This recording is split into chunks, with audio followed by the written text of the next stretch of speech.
Hi friends, എൻ്റെ പുതിയൊരു വീഡിയോയിലേക്ക് എല്ലാവർക്കും സ്വാഗതം. ഇന്ന് ഞാൻ വന്നിട്ടുള്ളത് ഞാൻ നോമ്പ് തുറക്കുന്ന സമയത്ത് തയ്യാറാക്കിയിട്ടുള്ള ഒരു ബ്രെഡ് നിറച്ചതിൻ്റെ റെസിപ്പി ആയിട്ടാണ്. അപ്പോൾ നമുക്ക് നോമ്പ് തുറക്കുന്ന സമയത്ത് ആദ്യം തന്നെ ആദ്യത്തെ ദിവസങ്ങളിലെല്ലാം മെയിനായിട്ടുണ്ടാകുക ഒന്ന് ബ്രെഡ് നിറച്ചത്, പിന്നെ ഉന്നക്കായ, ഇറച്ചിപ്പത്തിൽ. ഇതെല്ലാം കഴിഞ്ഞ ശേഷമായിട്ടാണ് നമ്മൾ ബാക്കിയുള്ളതെല്ലാം തയ്യാറാക്കിയെടുക്കുക. എൻ്റെ കാര്യമായിട്ടാണ് ഞാൻ പറഞ്ഞത്, മറ്റുള്ളവരെങ്ങനെയാണെന്ന് എനിക്കറിയില്ല.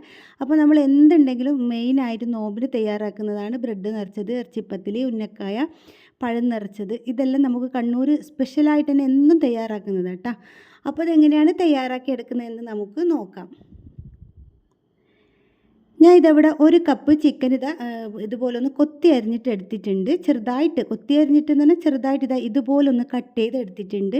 ഇത് കറക്റ്റ് അളവട്ടാണ് ഞാൻ പറഞ്ഞിട്ടുള്ളത്. ഒരു കപ്പ് ഉണ്ട്. ഇതിങ്ങനെ കട്ട് ചെയ്തെടുത്തതിന് ശേഷം ഒരു കപ്പാണ് ഉള്ളത്. ഇനി നമുക്കിതൊന്ന് ഫ്രൈ ചെയ്തെടുക്കണം. അപ്പോൾ ഇതിലേക്ക് ആവശ്യത്തിനുള്ള പൊടികൾ നമുക്ക് ചേർത്ത് കൊടുക്കാം. ഞാൻ ഇതിലേക്ക് 1/4 ടീസ്പൂൺ മഞ്ഞൾപ്പൊടി, 3/4 ടേബിൾ സ്പൂൺ മുളക് പൊടി ചേർത്ത് കൊടുക്കുന്നുണ്ട്. ഇത് കാശ്മീരി മുളക് പൊടിയും പിന്നെ സാദാ മുളക് പൊടിയും മിക്സ് ആക്കിയത് കേട്ടോ. പിന്നെ ഇതിലേക്ക് 1/2 ടീസ്പൂൺ ഗരം മസാലപ്പൊടിയും ആവശ്യത്തിന് ഉപ്പ് കൂടി ചേർത്ത് കൊടുത്തിട്ട് കൈകൊണ്ട് നന്നായിട്ട് ഞാൻ മിക്സ് ചെയ്ത് കൊടുക്കുന്നുണ്ട്. ഇനി ഇത് റെസ്റ്റ് ചെയ്യാനൊന്നും വെക്കുന്നില്ല, ഇപ്പം തന്നെ നമുക്ക് ഫ്രൈ ചെയ്തെടുക്കാം. കുറച്ച് ഓയിൽ നമുക്കിത് ഫ്രൈ ചെയ്തെടുത്താൽ മതി. ഒരുപാട് ഓയിൽ വേണ്ട കേട്ടോ, കുറച്ച് ഓയിൽ മതി. അങ്ങനെ ഞാൻ ഓയിൽ നന്നായിട്ട് ചൂടായി വന്നിട്ടുണ്ടെങ്കിലും ഞാൻ ഇതിലേക്ക് ചിക്കൻ ഇട്ട് കൊടുത്തിട്ടുണ്ട്. അപ്പോൾ നമ്മുടെ ചിക്കൻ ഒരു 2 മിനിറ്റ് മീഡിയം ഫ്ലെയിമിലിട്ട് ഇതുപോലെ വെച്ചതിന് ശേഷം പിന്നെ നമുക്ക് തവി കൊണ്ട് തിരിച്ചു മറിച്ചിട്ട് നമുക്ക് ഫ്രൈ ആക്കി എടുക്കാം കേട്ടോ. അപ്പോൾ എൻ്റെ വീഡിയോ നിങ്ങൾ ഇതുവരെ സബ്സ്ക്രൈബ് ചെയ്യാതെയാണ് കണ്ടിട്ടുണ്ടെങ്കിൽ പ്ലീസ് ഒന്ന് ഇപ്പോൾ തന്നെ സബ്സ്ക്രൈബ് ചെയ്യണേ. അതുപോലെ സബ്സ്ക്രൈബ് ചെയ്ത് എല്ലാവരും വീഡിയോ കണ്ട് ഒന്ന് സപ്പോർട്ട് ചെയ്യണം കേട്ടോ. അങ്ങനെ നമ്മുടെ ചിക്കൻ നന്നായിട്ട് ഞാൻ ഇവിടെ ഡ്രൈ ആക്കി എടുക്കുന്നുണ്ട്. നന്നായിട്ട് തന്നെ ഡ്രൈ ആക്കി എടുക്കണം. ഒരുപാട് ഓയിലിട്ടിട്ട് ഫ്രൈ ചെയ്യണ്ട. ഈ ഒരു നോമ്പ് സമയത്ത് നമുക്ക് അധികം ഓയിലും അതുപോലെ തന്നെ ഒരുപാട് മസാലപ്പൊടികളൊന്നും ഉപയോഗിക്കാത്തതായിരിക്കും കേട്ടോ നല്ല. അങ്ങനെ ഞാൻ ഒരു ചിക്കൻ ഫ്രൈ ആയി വന്നതിന് ശേഷം ഞാൻ ആ ഒരു പാനിൽ നിന്ന് എടുത്ത് മാറ്റിയിട്ടുണ്ട്. എന്നിട്ട് അതിലേക്ക് കുറച്ച് ഓയിൽ കൂടി ഒഴിച്ചു കൊടുത്തതിന് ശേഷം ഒരു വലിപ്പമുള്ള സവാള, പിന്നെ ഒരു ചെറിയ പീസ് ഇഞ്ചി, പിന്നെ ഒരു 5-6 അല്ലി വെളുത്തുള്ളി, ഇതെല്ലാം കൂടി പൊടിയായിട്ട് കട്ട് ചെയ്തിട്ട് ചേർത്ത് കൊടുക്കുന്നുണ്ട്. ഇനി നമുക്കിതിലേക്ക് പച്ചമുളക് ചേർത്ത് കൊടുക്കാം. ഞാൻ നേരത്തെ പറഞ്ഞതുപോലെ ഒരു ചെറിയ പച്ചമുളക് കേട്ടോ ഞാൻ ചേർത്ത് കൊടുത്തിട്ടുള്ളത്. പിന്നെ ഇതിലേക്ക് ആവശ്യത്തിന് ഉപ്പ് കൂടി ചേർത്ത് കൊടുത്തിട്ട് നന്നായിട്ട് ഇതൊന്ന് സോഫ്റ്റായി വരുന്നത് വരെ നമുക്ക് വഴറ്റി കൊടുക്കാം. അപ്പോൾ നിങ്ങൾക്ക് എൻ്റെ വീഡിയോ കണ്ടുകൊണ്ടിരിക്കുന്ന സമയത്ത് ഇഷ്ടമാവുകയാണെന്നുണ്ടെങ്കിൽ ഇപ്പോൾ തന്നെ ഒന്ന് ലൈക്ക് ചെയ്യണം കേട്ടോ. അങ്ങനെ നമ്മുടെ സവാള നല്ല സോഫ്റ്റായിട്ട് വരുന്നത് വരെ മീഡിയം ഫ്ലെയിമിലിട്ടിട്ട് നമുക്ക് വഴറ്റി കൊടുക്കാം. അങ്ങനെ സവാളയിൽ ഇവിടെ നന്നായിട്ട് സോഫ്റ്റായി വന്നിട്ടുണ്ട്. ഇനി ഇതിലേക്ക് 1/4 ടീസ്പൂൺ മഞ്ഞൾപ്പൊടിയും, പിന്നെ 1 ടീസ്പൂൺ നിറയെ മല്ലിപ്പൊടിയും, 1/2 ടീസ്പൂൺ ഗരം മസാലപ്പൊടിയും കൂടി ചേർത്ത് കൊടുക്കാം. എന്നിട്ട് ഈ ഒരു പൊടികളുടെ പച്ചമണം മാറി വരുന്നത് വരെ നമുക്ക് നല്ലതുപോലെ ഒന്ന് വഴറ്റി കൊടുക്കാം. അങ്ങനെ നമ്മുടെ പൊടികളുടെ ഒരു പച്ചമണെല്ലാം ഇവിടെ മാറി വന്നിട്ടുണ്ട്. ഇനി നമുക്കിതിലേക്ക് നമ്മൾ നേരത്തെ ഫ്രൈ ചെയ്തെടുത്ത് വെച്ചിട്ടുള്ള ആ ഒരു ചിക്കനില്ലേ അതും കൂടി ചേർത്ത് കൊടുക്കാം. അങ്ങനെ ഞാൻ ചിക്കൻ ഇതിലേക്ക് ചേർത്ത് കൊടുത്തിട്ട് നന്നായിട്ടൊന്ന് മിക്സ് ചെയ്ത് കൊടുക്കുന്നുണ്ട്.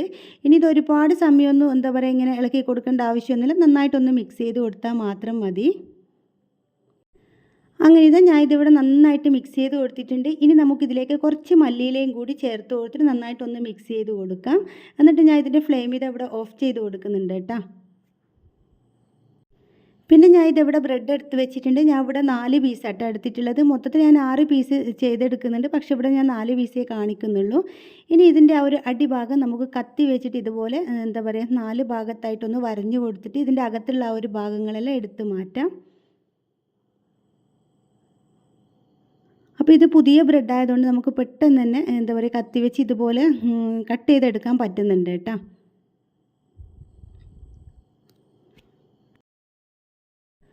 അപ്പോൾ അതിൻ്റെ മുകളിലുള്ള ഭാഗം എടുത്ത് മാറ്റിയതിന് ശേഷം നമുക്കിതിൻ്റെ ഉൾഭാഗത്തുള്ള ഉൾഭാഗം കുറച്ചങ്ങ് എടുത്ത് മാറ്റണം. അത് കൈവച്ചിട്ടോ നമുക്ക് കത്തി വെച്ചിട്ടോ എങ്ങനെയാണ് സൗകര്യം എന്ന് വെച്ചാൽ അതിനനുസരിച്ചിട്ട് എടുത്ത് മാറ്റാം കേട്ടോ. പക്ഷേ ഇത് പൊട്ടിപ്പോവാതെ ശ്രദ്ധിക്കണേ. സൈഡ് പൊട്ടിപ്പോയി കഴിഞ്ഞാൽ പിന്നെ ഇത് നമുക്ക് ചെയ്തെടുക്കാൻ കുറച്ച് ബുദ്ധിമുട്ടായിരിക്കും. അങ്ങനെ ഞാൻ ഇതുപോലെല്ലാം ഹോൾസാക്കി എടുത്തതിന് ശേഷം ഇതിലേക്ക് മസാല വെച്ച് കൊടുക്കുന്നുണ്ട്. അപ്പോൾ നമുക്ക് എത്രത്തോളം വേണമെന്ന് വെച്ചാൽ അതിനനുസരിച്ച് വെച്ച് കൊടുക്കാം. അപ്പോൾ നിങ്ങൾക്ക് ഇതിൽ മുട്ട എന്താ പറയുക മുട്ട പുഴുങ്ങിയത് ചേർത്ത് കൊടുക്കുന്നുണ്ടെങ്കിൽ വെച്ച് കൊടുക്കുന്നുണ്ടെങ്കിൽ ചെറിയ പീസായിട്ട് കട്ട് ചെയ്തിട്ട് വെച്ച് കൊടുക്കുക കേട്ടോ. പക്ഷേ ഞാൻ ഇവിടെ മുട്ട വെച്ച് കൊടുക്കുന്നില്ല. അങ്ങനെ ഇതാ നിറച്ചും ഫില്ലിങ് വെച്ചതിന് ശേഷം ഇതിൻ്റെ മുകളിലായിട്ട് നമ്മൾ നേരത്തെ എടുത്ത് മാറ്റിയിട്ടുള്ള ആ ഭാഗം കൂടി വെച്ച് കൊടുക്കുന്നുണ്ട്. എന്നിട്ട് ഇതിൻ്റെ സൈഡെല്ലാം വേണമെങ്കിൽ ഇതുപോലെ നമ്മൾ എടുത്ത് മാറ്റിയിട്ടുള്ള ആ ഒരു പീസ് വെച്ചിട്ട് ആ ഒരു ഹോൾസെല്ലാം ഇതുപോലെ ഒന്ന് എന്താ പറയുക ഫില്ല് ചെയ്ത് കൊടുക്കുക കേട്ടോ. ഇതുപോലെ ഞാൻ ബാക്കിയുള്ളത് മൊത്തം ചെയ്തെടുക്കുന്നുണ്ട്. അങ്ങനെ ഇതാ ഞാൻ ഇവിടെ 6 പീസും ഇതുപോലെ ചെയ്തെടുത്തിട്ടുണ്ട്. ഇനി നമുക്ക് ഇത് ഇങ്ങനെ തന്നെ വെച്ച് കൊടുക്കണം കേട്ടോ. നമ്മൾ ഒട്ടിച്ചെടുത്ത ആ ഒരു ഭാഗം പ്ലേറ്റിൻ്റെ അടിയിലേക്കായിട്ട് വെച്ച് കൊടുത്തു കഴിഞ്ഞാൽ ഇത് ചിലപ്പോൾ ഒട്ടിപ്പിടിക്കാനുള്ള സാധ്യതയുണ്ട്. അതുകൊണ്ട് ഇതുപോലെ തന്നെ വെച്ച് കൊടുത്താൽ മതി. ഇനി ഞാൻ ഇതിവിടെ ഒരു മിക്സിയുടെ ജാറിലേക്ക് ഒരു മുട്ട പൊട്ടിച്ച് ഒഴിച്ച് കൊടുക്കുന്നുണ്ട്. എന്നിട്ട് ഒരു പിഞ്ച് ഉപ്പ് കൂടി ഇട്ട് കൊടുത്തതിന് ശേഷം ഇതിവിടെ നന്നായിട്ട് അടിച്ചെടുത്തിട്ട് വരാം. അപ്പോൾ ഞാൻ ഇത് അടിച്ചെടുത്തതിന് ശേഷം ഒരു ബൗളിലേക്ക് ഒഴിച്ച് കൊടുക്കുന്നുണ്ടേനു, അതങ്ങ് മിസ്സായി പോയിട്ട് ആ ഒരു വീഡിയോ കാണുന്നില്ല. എന്നിട്ട് ഇതാ നമ്മുടെ ബ്രെഡ് ഇതുപോലെ 4 ഭാഗങ്ങളും കൈവച്ചൊന്ന് എന്താ പറയുക ഈ ഒരു മുട്ടയിലേക്ക് മുക്കിയെടുത്തതിന് ശേഷം നമുക്ക് നല്ല ചൂടായ എണ്ണയിലിട്ട് ഫ്രൈ ചെയ്തെടുക്കാം.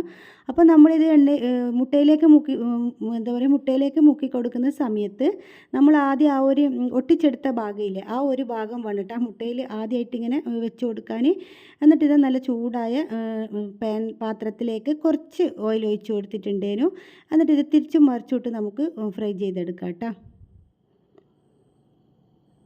അപ്പോൾ ഞാൻ ഇവിടെ ഒരെണ്ണം മാത്രം വെച്ചിട്ടാണ് ചെയ്യുന്നത്. എനിക്ക് മൊത്തത്തിൽ 2-3 വെച്ചിട്ട് ചെയ്ത് കൊടുക്കാൻ എനിക്ക് കുറച്ചൊരു ബുദ്ധിമുട്ടാണ്. അതുകൊണ്ട് ഞാൻ ഇവിടെ ഒരു പീസ് മാത്രം വെച്ചിട്ട് ഇതുപോലെ ചെയ്തെടുക്കുന്നുണ്ട്. അങ്ങനെ ഇതുപോലെ നമുക്ക് ബാക്കിയുള്ളത് മുഴുവനും ചെയ്തെടുത്തിട്ട് വരാം. അങ്ങനെ ഞാൻ ഒന്നുകൂടി ഇവിടെ ഇട്ട് കൊടുക്കുന്നത് കാണിക്കുന്നുണ്ട് കേട്ടോ. ഇതിന് തിരിച്ചും മറിച്ചിട്ട് ഇത് ഫ്രൈ ചെയ്തെടുക്കാം. അങ്ങനെ ഞാൻ ഇവിടെ മൊത്തത്തിൽ 6 പീസും ഫ്രൈ ചെയ്തെടുത്തിട്ടുണ്ട്.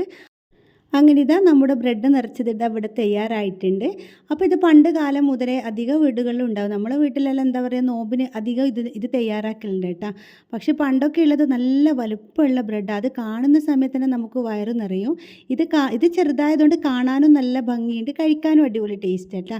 അപ്പോൾ എല്ലാവർക്കും വീഡിയോ ഇഷ്ടമായിട്ടുണ്ടാവുമെന്ന് വിചാരിക്കുന്നു. ഇഷ്ടപ്പെട്ടിട്ടുണ്ടെങ്കിൽ നേരത്തെ പറഞ്ഞ പോലെ ലൈക്ക് ചെയ്യാനും ഷെയർ ചെയ്യാനും സബ്സ്ക്രൈബ് ചെയ്യാനും ഒന്നും മറക്കരുത്.